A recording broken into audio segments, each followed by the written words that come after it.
Moin! Welcome back to the channel, everyone. I am Mace, your friendly amateur neighborhood Canadian from the west coast of Canada, here to take a look at Germany's heroic comic book criminal mastermind, Dagobert, which translates to Scrooge. So I don't know if that's in relation to Charles Dickens' famous Ebenezer Scrooge from, the Christmas Carol. Is it the Christmas Carol? I don't know, the ghost of Christmas, etc., etc., etc. Ebenezer Scrooge. He's a big grumpy Grumstenstein, and then by the end of the story, he realizes the true goodness of Christmas spirit. All right, I don't know what this is about, but let's take a look.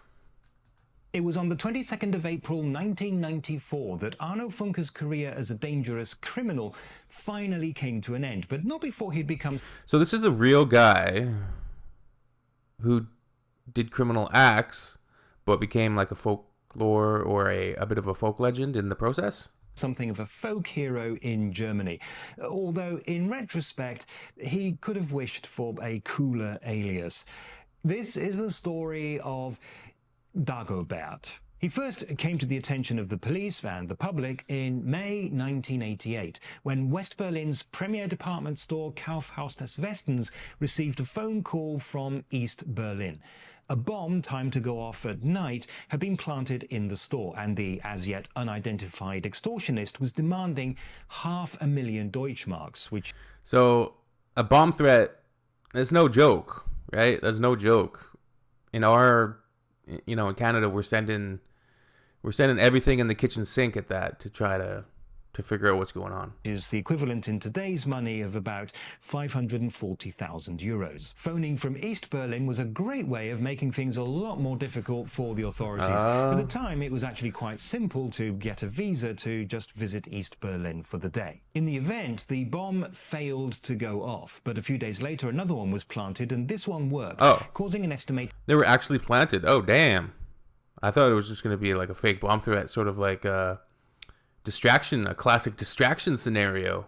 250,000 marks worth of damage. The company decided to pay up, and so following instructions, the money was thrown from a moving S-Bahn train at a specific place. And for the next 4 years, that was it.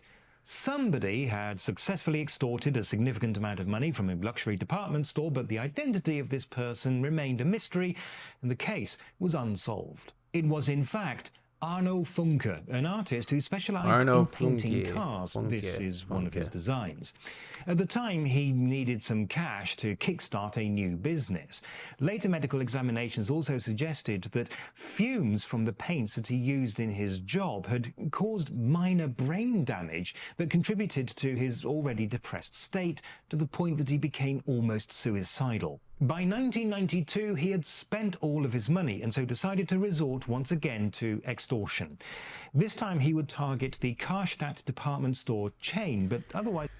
So it's like a pretty genius thing to have somebody throw the money bag off of a moving S-Bahn train to a specific spot where you can then extract it. But, yeah, I don't know how that worked and how the police... Did the department store, they didn't work in conjunction with the police in that scenario? Because how did the police not catch him there? Or how did he divulge the drop-off point?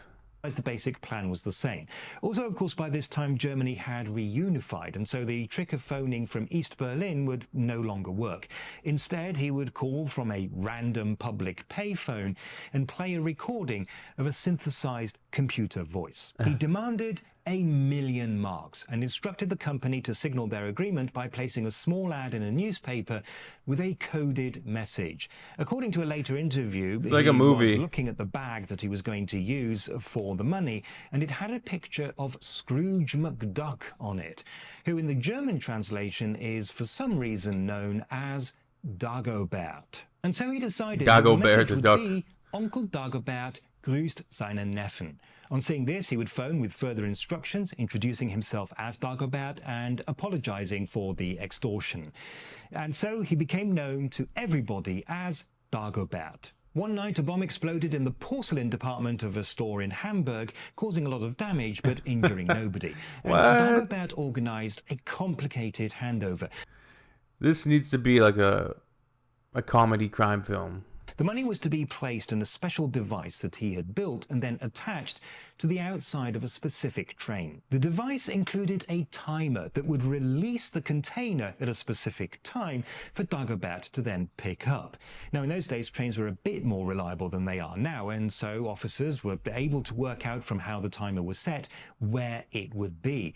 So they stuffed the container with worthless pieces of paper and stationed officers along the track at the designated place. They're gonna get them. However, the timer was actually a red herring.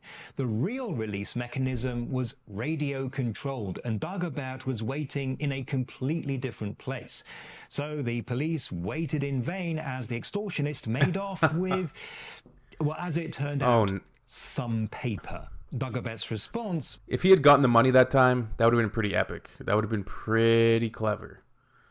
And pretty inept on the police's part, like to kind of fall for that. They kind of got duped, right? Right. Was more bombs in more stores. One was an incendiary bomb that caused most of its damage by setting off the sprinklers.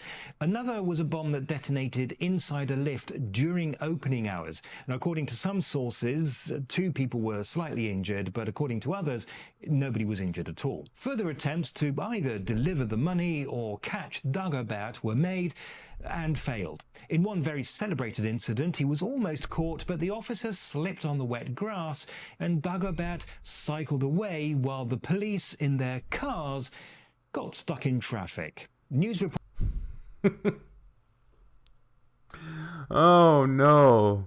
They almost got Dagobert, and one police slipped in the grass, and the others trapped in traffic. This must have made... So if this was widely reported, it must have been big headlines at the time, and no wonder. Like, it's comical. Don't get me wrong, this guy's a criminal.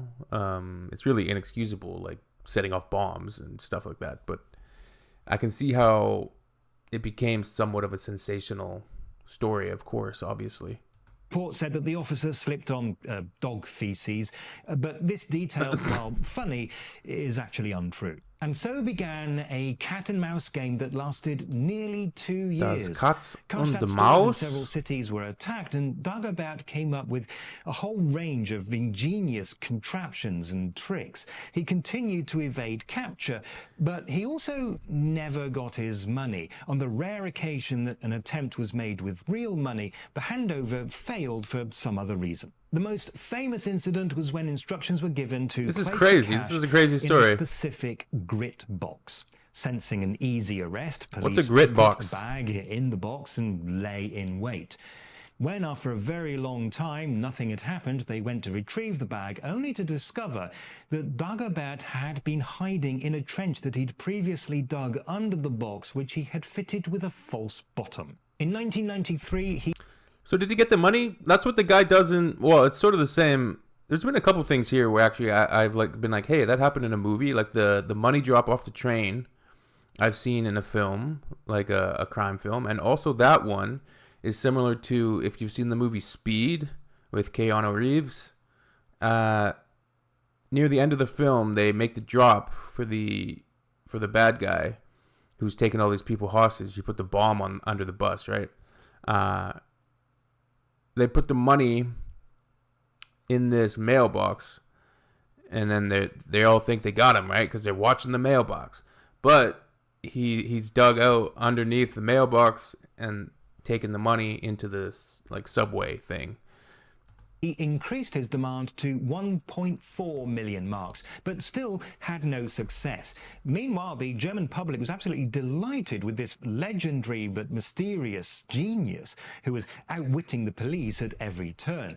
The police, for their part, were rather more worried that eventually somebody would get seriously hurt or even killed, and so threw everything they had at the case. A special unit was set up that even had its own The Dagobert badge, unit? At one point, Oh no. officers... The police really put a duck on one of their special unit pins. was set up that even had its own They really did that. Criminal Polizei Soko Dagobert. You kidding me? That's wild. That's wild.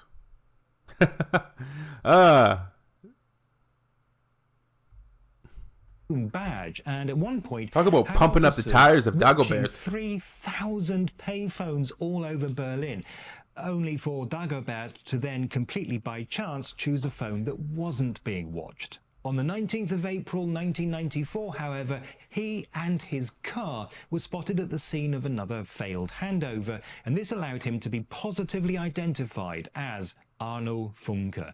3 days later, on the 22nd got of him. April, he was finally arrested attempting to phone through Dagobert in their He was eventually Telefonzelle sentenced to 9 geforscht. years, of which he served a little over 5. While in prison, he was found to have an IQ of around 120, which surprised absolutely nobody, and was also contacted by the satirical magazine Eulenspiegel, who asked if, as somebody with artistic talent, he might be interested in a job as a caricaturist. And so now, in a steady job, because after all there will always be a demand for biting satire, he's left his life of crime and even become something of a minor celebrity, occasionally writing books and even appearing on reality TV shows. It's a good end to this particular story. What a story. What a stranger than fiction story, man. Life is stranger than fiction. I mean, we should bear in mind that it was only by pure luck that nobody was seriously hurt. But they weren't. And for a few years, all of Germany was being thoroughly entertained by a criminal mastermind straight out of a comic book. The message would be, Onkel Dagel. He's doing some bloopers. So, yeah, great video by Rubos. That's a crazy story. Like it really is one of those situations where life is like stranger than fiction. And now that the guy is a celebrity, he's a celebrity now. It's pretty comical, bizarre. But I can see how it was such a sensation. Duping the police, kind of tricking the police a couple of times at least, avoiding capture, and these just happened to use Dagobert because it was on a bag that he was going to use for the money. Oh, man. Insanity. I love it. All right. We'll see you all soon. Very, very soon. And on the next one. Ciao, baby.